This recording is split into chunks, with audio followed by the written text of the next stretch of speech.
This is Greg Womack with Womack Investment Advisors here in Edmond, Oklahoma, and I'm introducing to you John Hanna from cdtv.net in New York City. Welcome, John.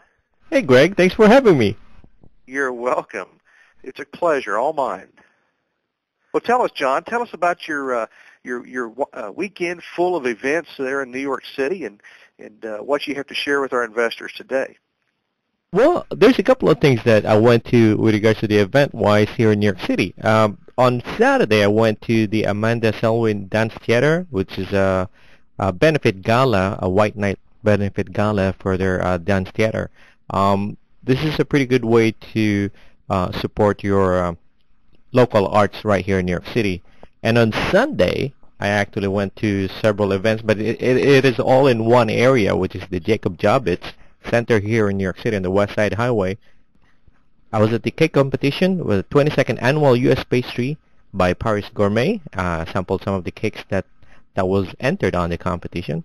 And at the same time, I went to the New York International Restaurant Food and Service Show, and as well as the New York Wine Show. So it's a pretty big event, a pretty big weekend for me. And how about yourself, Greg? How was your weekend? Well, not as hectic, I'm sure, as yours here in the heart of America in Oklahoma. Didn't do a lot, just a lot of rest and a lot of reading. In fact, I was going through Warren Buffett's Berkshire Hathaway letter to shareholders, and actually have been invited to come on CNBC this week to discuss that. And, you know, in his shareholder report, he says that he has an itchy finger, and he's got his elephant gun on the trigger.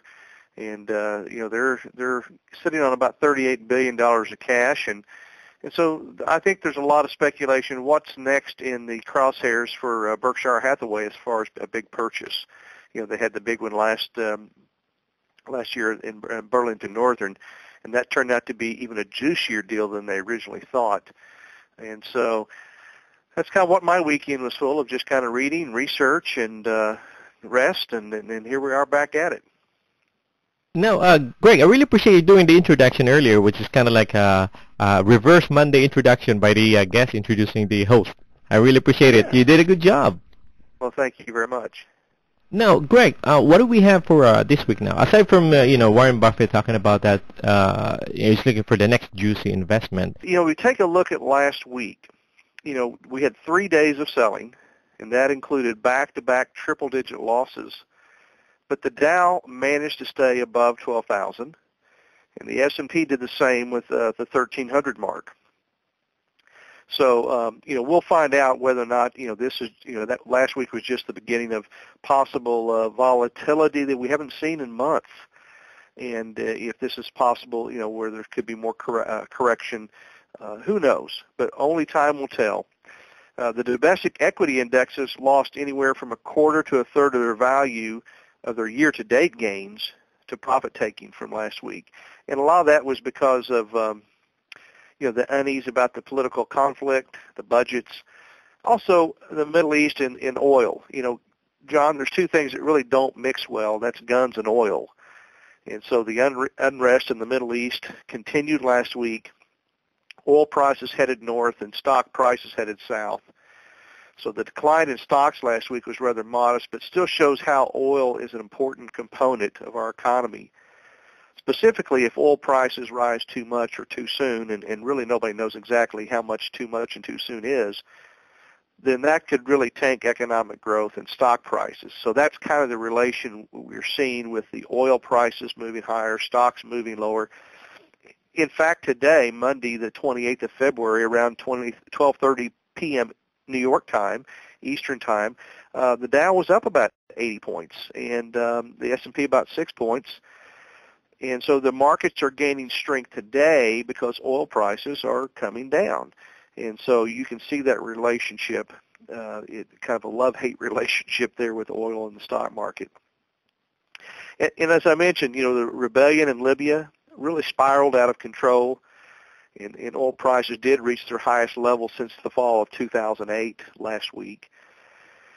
As far as economic news, home prices in the 20 cities tracked by the S&P Case-Shiller Index, it fell by an average of a full percent in December. Prices are down 2.4% from the previous December. Interestingly enough, John, the average prices for the fourth quarter of 2010 were at roughly the same level as in the first quarter of 2003, 7 years ago. Kind of amazing, isn't it? Yeah. Yeah, and then we had January sales of existing homes. They were up 2.7% from the previous month. And then realtors, the National Association of Realtors said that, the sale of new homes fell 2.4% in January compared to December. So existing homes are doing better than the actually new home sales. Now, the fourth quarter GDP was revised again. And as you saw probably, the economy grew more slowly in the fourth quarter than the Commerce Department originally estimated. The 2.8% revised figure was down slightly from the original 3.2% estimate. As we look ahead this week, John, investors are going to keep a nervous eye on the conflict in Tripoli. They're also going to assess the political impact that higher oil prices might have on the economy. And also watch will be the congressional conflict over the budget deficit as the March 4th deadline for raising the nation's debt ceiling approaches. And finally, Friday brings the unemployment data. So we have a very interesting week. We're going to see if this market can kind of bounce off the lows that we hit last week, John, and or are we going to see some more volatility? As the volatility index picked up last week substantially. And like I said, we haven't seen this amount of volatility in a number of months. So, interesting week. We'll see what oil prices do and be watching the Middle East as well as our politicians battle out for the budget. That's Greg Womack joining us from Edmond, Oklahoma. He is the president of Womack Investment Advisors. And I'm John Hanna for CDTV.net in New York.